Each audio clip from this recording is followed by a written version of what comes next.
Olá pessoal, eu me chamo Jorge e sejam bem-vindos ao Além do Crepúsculo.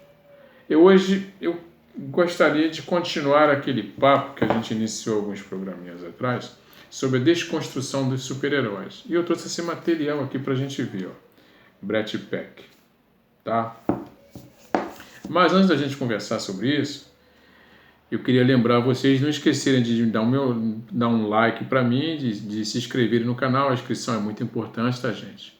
Não esqueçam a inscrição. E que, se possível, vocês façam algum comentário, tá? Bom, Brett Peck. Eu queria começar falando do título, né? Esse arranjo de letras aqui, essa frasezinha aqui. O Brett Peck, essa expressão, ela surge ali nos anos 80 e ela se refere a um grupo de jovens atores que apareciam constantemente em filmes de adolescente. Então era o Rob Lowe, o Jude Nelson, o Emílio Esteves. Aliás, o Emílio Esteves e o Jude Nelson, eles estão naquele filme ali, no elenco daquele filme O Clube dos Cinco, que é um filmaço. Eu acho que eu recomendo que vocês deveriam assistir. É muito bacana o filme. E esses filmes de adolescentes eram sempre uma crítica àquela geração patética, cínica, possessiva, consumista e ideologicamente árida da classe média americana. Ela também deriva de uma outra expressão, de um outro apelido que surgiu ali nos anos 50, 60, entre atores jovens também, que se relacionavam a um grupo de jovens atores, que era o Frank Sinatra, o Sammy Davis Jr., o Jim Martin, que era chamado de Rat Packs, algo como turma de ratos, né? Turma do rato. E aí, mas eu acho que ela bem pode ter uma tradução literal, porque eu acho que a tradução mais literal aqui seria turma de fedelhos ou turma de pirralhos. Mas ela pode ser também uma espécie de trocadilho, né? Exatamente como o Alan Moore fez ali no Watchmen. O Watchmen, o significado literal é vigilante, mas ele pode também ser um monte de outras coisas. E muitas vezes pode ser absolutamente nada, né?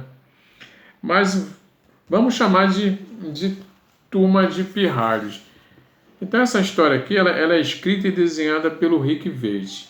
O Rick Veitch, ele foi o artista que substituiu o Alan Moore ali no Monstro do Pântano. Ele causou muita polêmica porque ele fez uma história em que o Monstro do Pântano se encontra com Jesus Cristo. Então a comunidade religiosa caiu em cima dele.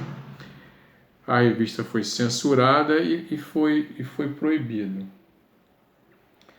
Então ele escreve e desenha isso aqui, o Brett Peck. E do que ele trata aqui, gente? Ele fala que um radialista aqui numa cidade fictícia, ele provoca uma votação em que as pessoas precisam responder se elas preferem que que os super-heróis tenham os seus parceiros mirins ou que esses parceiros mirins deveriam morrer. Exatamente como naquela história, lembra que eu contei para vocês da morte do Robin? Né? A morte do Robin, do Jim Starlin ali, do Jim Aparo, em que o Robin, houve uma votação também para decidir se o Robin morria ou se vivia. E aí, porque uma quantidade ínfima de pessoas, quer dizer, poucas pessoas a mais na votação decidiram pela morte do Robin. O Robin, então, ele é assassinado. O Jason Todd, o segundo Robin, ele é sacrificado e ele é assassinado, padece ali nas mãos do Coringa. Quer dizer, então ele já começa aqui fazendo uma crítica sobre isso, né? Porque sempre houve um preconceito muito grande com relação a essa coisa dos heróis terem parceiros mirins. Então existe toda uma crítica em cima desse negócio. Então ele começa com isso, a a realidade lá da votação da morte do Robin, ela se confunde com essa ficção aqui dessa história. E aí, gente, depois que ele lança essa votação, pouco tempo depois, quer dizer, as pessoas acabam decidindo que os parceiros mínimos devem morrer. Aí, alguns dias depois, aparecem assassinados 2 jovens parceiros mirins de outros heróis, de um grupo de heróis local da cidade. Então, quer dizer, a partir daí entra em cena um grupo de heróis que são, olha gente, os caras são os mais degenerados que vocês possam imaginar. Os caras são absolutamente violentos, corruptos. E eles iniciam também uma campanha que eles querem selecionar 2 jovens para serem parceiros mirins dentro desse grupo de super-heróis. E aí esses jovens candidatos, eles são submetidos a tudo que você puder imaginar de ruim, gente. E a padecer sob os mais sórdidos, as mais sórdidas violências. Então, gente, se vocês ficaram chocados com o que o Alan Moore fez com relação aos super-heróis, vocês vão ficar estarrecidos aqui, vocês vão ficar absolutamente chocados com o que o Rick Veitch faz aqui, como ele desconstrói, como ele descaracteriza completamente o super-heroísmo dentro dessa história aqui. Tem até uma introdução do Neil Gaiman aqui, em que ele fala mais ou menos que o recado passado aqui é que se matarmos todos os garotos, a nossa vida vai ser muito melhor. Enfim, isso aqui é um tapa na cara dos leitores de quadrinhos mais conservadores e uma crítica muito rigorosa, rígida, com relação ao que as pessoas, o que muita gente, muito pseudo-intelectual aí, quer ditar como é que devem ser feitas as histórias em quadrinhos. Tá? Mas eu recomendo. A história é muito boa. Os desenhos do Rick Veitch, ele faz em preto e branco, tá vendo? Em tons de cinza. Mas o cara desenha muito. O cara manda muito bem. Os desenhos do cara são, olha só, são muito bonitos. E aí, gente, mais ou menos nesse período aí, um grupo de astros das editoras, de desenhistas, de artistas, eles saem das suas editoras, principalmente da Marvel, e esses desenhistas, esses artistas são compostos ali pelo Todd McFarlane, o Jimmy Lee, o Rob Liefeld, o Mark Silvestre, e eles criam uma nova editora chamada Image Comics, ou Image Comics. E o carro-chefe dessa editora é esse personagem aqui, ó, o Spawn. O Spawn, gente, ele era um mercenário, um assassino do governo, que é traído pelos amigos e então ele é assassinado. E ele vai parar no inferno. Lá ele encontra o demônio Malebolgia.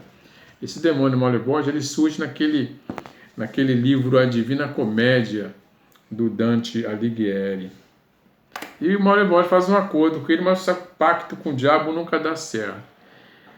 E ele então é transformado no Spawn, que a tradução seria algo como cria do demônio. E se torna um inferno, um soldado a serviço do inferno.